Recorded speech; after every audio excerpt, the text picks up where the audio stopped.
хабаргузоришҳои 16 ноябр аз студияи марказии радиои озодӣ пешниҳоди шумо мекунем. Шалои Гулхоҷа ҳастам. Салом. Сархати мавзӯъҳои муҳими рӯз. дар шаҳри Хуҷанд омодагии қасри Арбоб ба таҷлили 25-солагии иҷлосияи 16-уми шӯрои олӣ ба поён расид. Эмомалӣ Раҳмон барои ҷашн гирифтани ин сана ба суғд рафт. аз касе узр намепурсам. оташи баҳси бархоста миёни Бишкеку Остона ҳанӯз хомӯш нашудааст. Отамбоев дар рӯзҳои охири раҳбарияш гуфт, дар назди президенти Қазоқистон ба зону намезанад. киргизистон барои он дар муосира қарор дода шуд ки президенташ талаб кард ба қонунҳои кишвар арҷ бигузоранд ва ба умури дохилии он дахолат накунанд.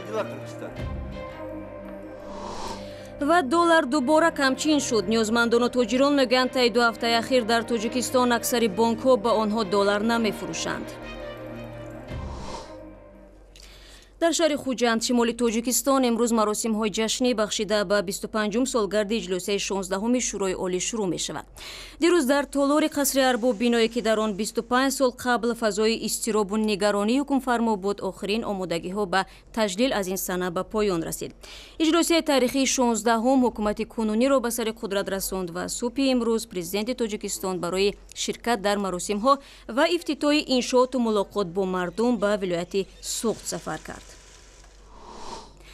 аз вилояти Суғд ба шаҳри Душанбе рӯ меорем ки дар яке аз кӯчаҳои он даҳо хонавода дар рӯ ба рӯи сарнавишти номуайян қарор гирифтанд. ба гуфтаи сокинон, мақомот мехоҳанд дар ҷои хонаҳои онҳо вазорати адлияро бунёд кунанд ва аз ин тасмим онҳоро ҳамагӣ чанд рӯзи пеш огоҳ карданд. тахриби хонаҳо аллакай оғоз шудааст, вале ба соҳибонаш на маблағи манзилро доданд ва на ҳатто ваъдаи онро. гузориши Сарвинози Рӯҳулло ва Каю Марсиято.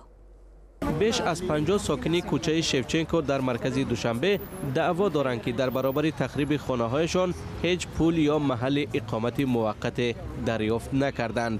раиси ҳукумати ноҳияи Исмоили Сомонӣ ба мо вохӯрда буд, лекин ягон ҳуҷҷати расмие ки оиди ҳамин минтақаро яъне аз ҷо беҷо кардан аст ва шартҳои асосӣ дар бораи чи аст, ба мо ҳеҷ чиз нафаҳмон. вақте ки сокинон нақл мекунанд, дигар мақоме ҳозир нашуд қабл аз вайронсозии манзилҳояшон бо онҳо гуфтугӯ кунад. 3 рӯз пеш бидуни огоҳӣ ба вайрон кардани хонаҳо шурӯъ карданд. гулбиби Исоева, соҳиби 4 фарзанди хурдсол, вақте аз кор баргашт, дид ки одамони ношинос боми хонаашро вайрон мекунанд. онҳоро ронд ва 2 рӯз боз мехоҳад аз намояндагони ширкати сохтмонӣ омилҳои кӯчонданашро бифаҳмад, аммо онҳо аз ӯ мегурезанд. мебахши додарҷон, олим гӯш намекунам, гӯш накард, намехоҳад мана рафт. талоши мо низ барои донистани вазъ бенатиҷа анҷом ёфт, чунки ин марде ки худро намояндаи ҳукумати Исмоили Сомонӣ муаррифӣ кард, ба суоли мо чунин вокуниш намуд. ман намояндаи ҳукумати ноҳия ё махта гам надорум, ина мардума ҳамаша фаҳмондагӣ марҳамат, ина офисай бемудуре намуҷа намояндаи сохтмон мефаҳмонанд. ягон гапи зудтӣ нест. марҳамат, ина кадимит гап дорем. ҳамин қарора шумо дидагӣ ҳастед? масалан худи шумо намояндаи ҳукумати? ман хита гуфтестам ки хита ман гап надорум. ман мардум қади гап чиқа шумо гап надорӣ охир? ман барое ки гап надорум хита.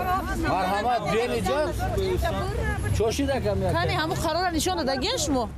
ба ҳар ҳол як нафаре ки гуфт дар ширкати сохтмонӣ кор мекунад, як нусхаи иҷозатномаро пешниҳод кард ва изҳор дошт ки дар ин замин бинои вазорати адлияро месозанд. аз гуфти сокинон бармеомад ки мақомот ширкати сохтмониро бар пардохти ҷуброни манзилҳои валангоршуда масъул кардааст.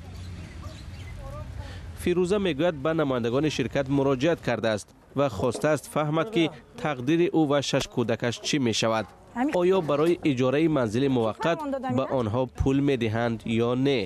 вақте ки шахс мегӯяд ки ман маблағ надорам ва қарз кардам, оё ба ӯ бовар кардан мумкин аст ки ӯ моро ба хона таъмин мекунад ё не?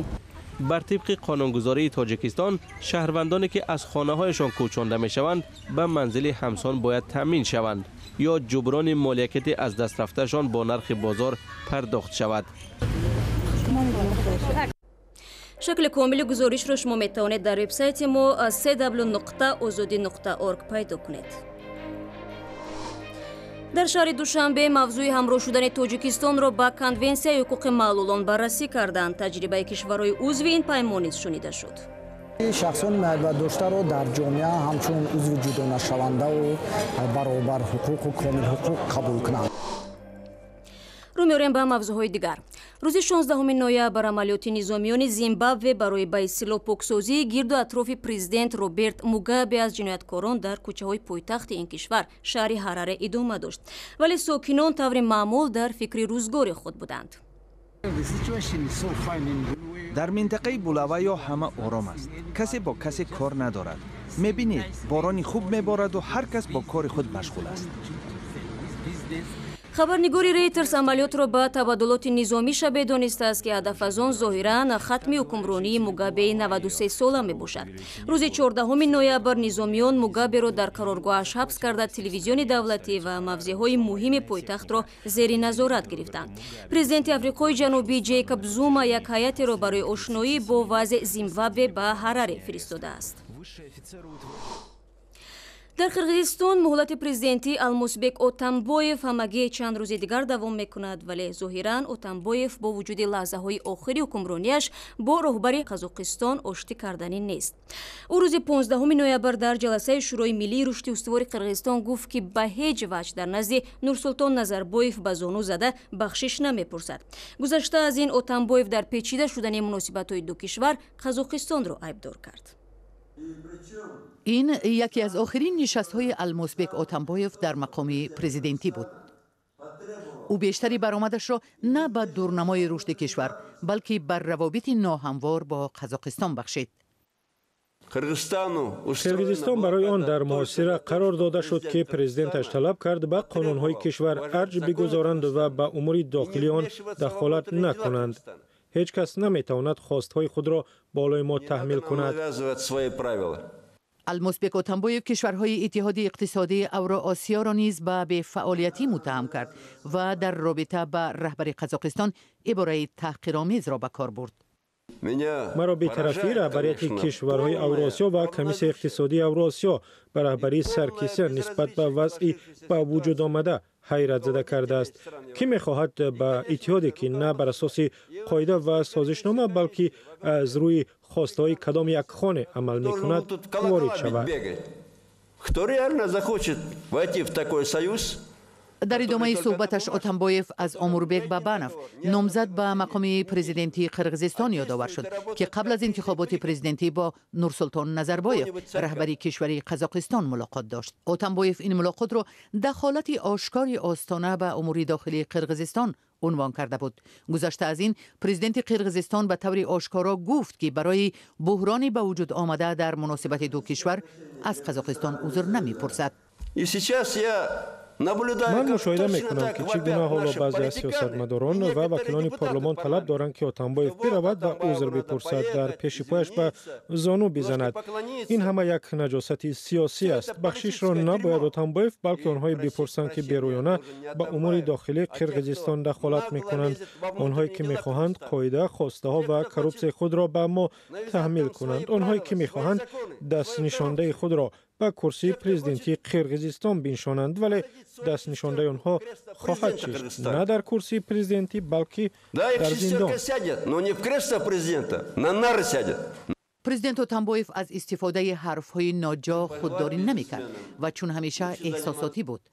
ضمناً در این نشست غیر انتظار رهبر حزب آناگو پروگرس باقی تورابایف از فعالیت پرزیدنت و سهمی به اندازه او توصیف کرد. در زمان انتخابات این سیاستمدار از اموربek بابانوف پشتیبانی میکرد و حتی به خاطر او نامزدیش را بازپس گرفت. شما سهم خود را در رشد قرغیزستان گذاشتید. خیلی می‌نداریم. شما ما را تنقید میکردید و میتوان گفت ما آب و تاب میافتیم. از این خاطر نه هر کس میتواند پرزیدنت باشد. شما در این وظیفه 6 سال فعالیت کردید و ما به شما همچون پرزیدنت، سیاستمدار و انسان احترام قائلیم.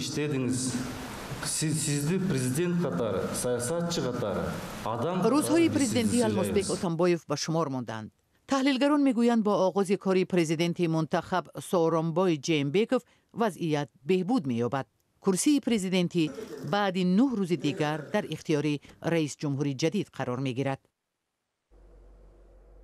гузориши Соҷида Мирзо буд. Зимнан Алмосбек Отамбоев имрӯз қонунеро ки бар пояи он Қирғизистон аз Қазоқистон $100 миллион кӯмак мегирифт рад кард. ин пул бояд барои ба тартиб даровардани инфрасохтори марзи миёни ду кишвар масраф мешуд. тафсилоти бештари мавзӯъро шумо метавонед дар вебсайти Радиои Озодӣ бихонед. бармегардем ба Тоҷикистон. Тоҷикистон ки тасмим гирифтааст ба конвенсия оид ба ҳуқуқи маълулон ҳамроҳ шавад, Созмони Милали Муттаҳид дар шаҳри Душанбе вобаста ба ин мавзӯъ ҳамоиши байналмилалиро созмонд дод.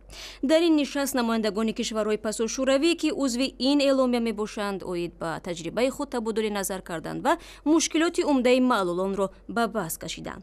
тафсилоти бештар аз Хуршеди Ҳамдам. гирдиҳамоии маълулон аз 10 кишвари ҷаҳон дар Душанбе ба умеди расидан ба ҳуқуқу шароити беҳтар. қарор аст дар ин нишасти серӯза миёни созмонҳои маълулони ин кишварҳо табодули таҷриба сурат бигирад, аз ҷумла дар мавриди пайвастани Тоҷикистон ба конвенсияи Созмони Милали Муттаҳид дар бораи ҳуқуқи маъюбон. аксарият вақт дар симои мо шахси бемор, шахсе ки доим муҳтоҷ асту ба ӯ кӯмак расондан дар кор аст. аммо дар байни шахсони маъюбият доштан на ҳама ин хел ҳастанд ва мо мехоҳем ки моро ҳамчун захираи меҳнатӣ давлату ҳукумату ҷомеа бинад. намояндагон аз созмонҳои маъюбони кишварҳое чун Русия, Гурҷистон, Арманистон, Озарбойҷон, Узбекистон, Олмон ва ғайра аз мушкилоташон дар кишварҳои худ гуфтанд. бархе аз мушкилот шабеҳи гирифториҳои маълулони Тоҷикистон аст. тавре мегӯянд ҳамаи мо зодаи низоми шӯравем ва ҳамаи мо ин марҳилаи гузаришро як хел паси сар мекунем. ҳар ду кишвар қариб ки аз як мушкилот гузашт. аз ин лиҳоз фикр мекунам ки як мушкилот дорем ва ҳалли онро ҳам бояд ба якҷоягӣ ҳал кунем. масъулони Созмони Милали Муттаҳид дар Тоҷикистон мегӯянд ин кишвар тамоми имконот барои пайвастан ба паймони ҳуқуқи маълулонро дорад, аммо бояд чанд марҳиларо тай кунад. албатта дар ин росто бояд баъзе масоил ҳаллу фасли худро ёбанд, яъне ҳамроҳ шудан ба ин конвенсия такмили қонунгузории миллӣ ҳамроҳ бо ислоҳи қонунро талаб мекунад. дигар ин ки барои фароҳам овардани ҳамаи ин ҳуқуқ лозим аст ки масоили молӣ ҳам ҳаллу фасл шавад. ҳамчунин барои фаро гирифтани ҳамаи одамони маъюб бояд омори марбут ба маълулон такмил ва ҳамаи маълумоти зарурӣ ҷамъоварӣ шавад. пайвастани Тоҷикистон ба конвенсияи ҳуқуқи маъюбон чӣ тағйиротро дар зиндагии маълулони кишвар эҷод хоҳад кард? мушкилото бисёр аст. дар ҳама ҷаҳон ҳама шахсони маъюбият дошта як хел аст ва ҳамирӯза мо мубориза мебарем ва ҳамирӯза ҳаракат кардостем ки имкониятҳое ки ҳамирӯза ҳастанд баробар шаванд ба ҳуқуқое ки ҳамирӯза баробар доранд. конвенсияи ҳуқуқи маъюбонро 160 кишвари ҷаҳон имзо карданд, аз ҷумла ҳамаи кишварҳои Осиёи марказӣ ба ҷуз Тоҷикистон. маълулони Тоҷикистон умедворанд ки чархи узвияти кишварашон дар ин паймон ҳам ба зудӣ ба ҳаракат дарояд. ва дар бозори арзи хориҷии Тоҷикистон доллари амрикоӣ дубора камчин шудааст. ҳадди ақал дар 5 бонк ва ташкилоти қарзии Тоҷикистон рӯзи 16 ноябр ба Радиои Озодӣ гуфтанд ки фурӯши долларро дар сатҳи аз 100 то 200 доллар барои як шахс маҳдуд карданд. хазинадорони бонкҳо гуфтанд ки дар як рӯз маъмурият барояшон то 2000 доллар медиҳанд ва биробар бисёр будани харидорони доллар ин миқдор пул то нисфи рӯзӣ тамом мешавад. айни замон дар бонкҳои Тоҷикистон 100 доллари амрикоӣ ба қимати 881 сомонӣ харида ба ривази 883 сомонӣ фурӯхта мешавад. ниёзмандону тоҷирон мегӯянд таи 2 ҳафтаи ахир дар харидани доллар ба мушкил дучор шудаанд, чун аксари бонкҳо доллар намефурӯшанд ва ин дубора бозори сиёҳи асъорро ба вуҷуд овардааст. баъзе аз ҳамсуҳбатони Радиои Озодӣ мегӯянд қимати доллар дар бозори сиёҳ ба беш аз 9 сомонӣ расидааст. барои дарёфти ахбори аз инам бештар шуморо ба вебсайти Радиои Озодӣ даъват мекунем. дар саҳифаи Радиои Озодӣ дар Фейсбук, Одноклассник ва дигар шабакаҳои иҷтимоӣ хабару гузоришҳои моро меёбед. дар YouTube мо шабакаи бо номи Озодӣ видео дорем. аз он ки имрӯз моро ҳамроҳӣ кардед ташаккур.